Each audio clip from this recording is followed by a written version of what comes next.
A very warm welcome to Art Gallery Explorer. I'm here for my first ever visit to the Tramway Art Centre in Glasgow.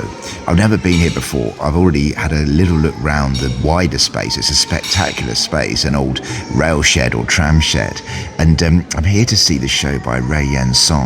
Rae-Yen is a Glaswegian-based artist who produces installation art, and I'm led to believe that she has filled one of the spaces with a vast installation. Those of you who know the vlog will understand that I'm a big fan of installation art when it's done well, so I can't wait to head inside this gallery space. I'm actually filming in the cafe because it's absolutely pouring outside. Anyway, this is going to be a short vlog, but let's go inside this installation by Rae-Yen. I'm going to tell you a little bit about it and then let the installation take its course. As you enter the Tramway's vast gallery space, you're thrown into a sub-aquatic world, which is both meant to be a memorial and a refuge. This is an immersive installation in an otherworldly watery abyss populated by ancestral characters from Rae-Yen's family. You've just seen the micro beast which drifts in the centre of the space, but as you can see here, the work is surrounded by other artworks in ceramic, glass, costume, and there's sound, light and moving imagery as well. And these artworks emerge, according to the exhibition text, from the artist's heritage and family mythology.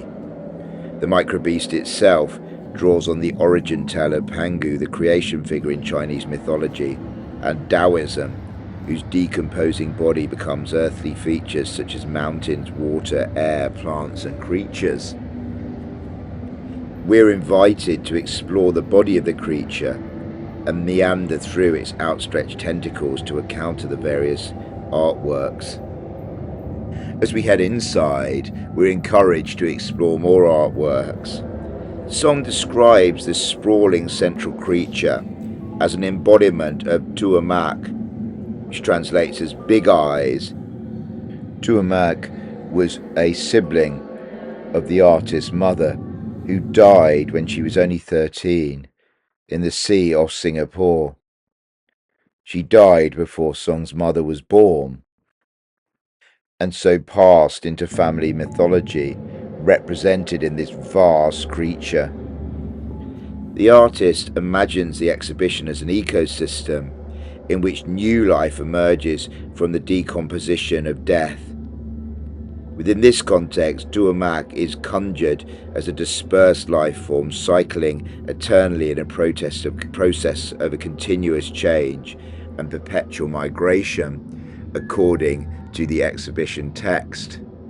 The centre of the space is this garden pond which has been transported from the Song family home in Edinburgh, and is meant to embody that similar life cycle of life and death. The new ceramic works and costume elements which you're seeing here are meant to sort of exist as offerings within the space. And the costume works have been created with inherited fabrics passed down in the Song family. As hopefully you're picking up, this is a very atmospheric installation, and it's actually regulated by the life forms from the pond that you've just seen. Live video from integrated microscopes is projected on the walls, and motion tracking allows the movements of microscopic organisms to control elements of sound and light within the gallery, crazily. The pond, which as you saw is nestled within the sculptured sanctum of the microbeast's body, serves as a beating heart or perhaps a brain, a shrine to the dead, but also the living nucleus of the whole exhibition. And I'll leave you with just a little bit of an exploration and then some still shots from the exhibition as well. And hopefully you can pick up some of the sound work which has been created to accompany this exhibition.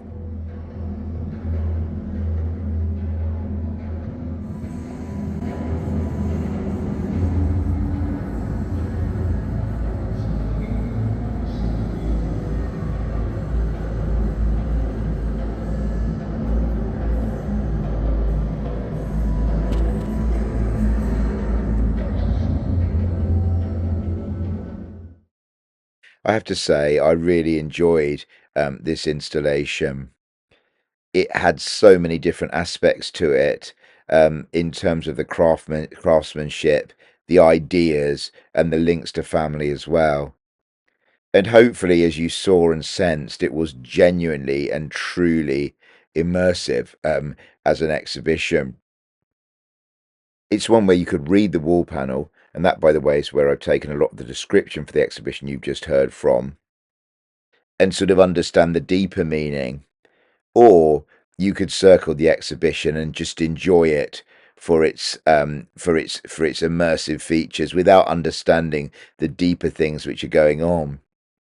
I really like the fact that these tiny microorganisms in the pond at the centre of the exhibition were controlling the environment around us. There was something really powerful about that metaphor. So, as someone who loves installation art but can sometimes get a bit jaded with so called immersive experiences, I found this one really, really impressive. I also love the Tramway as a space and as a venue, and I can see why it's so beloved in Glasgow. If you visited this exhibition, do post in the comments what you thought about it and how it reflected the wider use of the tramway space. I, for one, would certainly love to hear from you on that.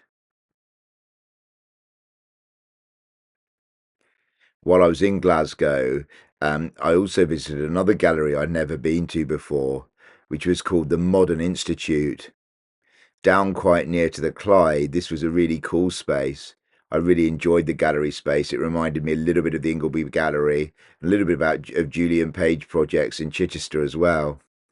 There were shows by Sue Tompkins, and that's the work you're seeing here, and also Elisabeth Kley in the other gallery space. So I'll leave you to explore these works.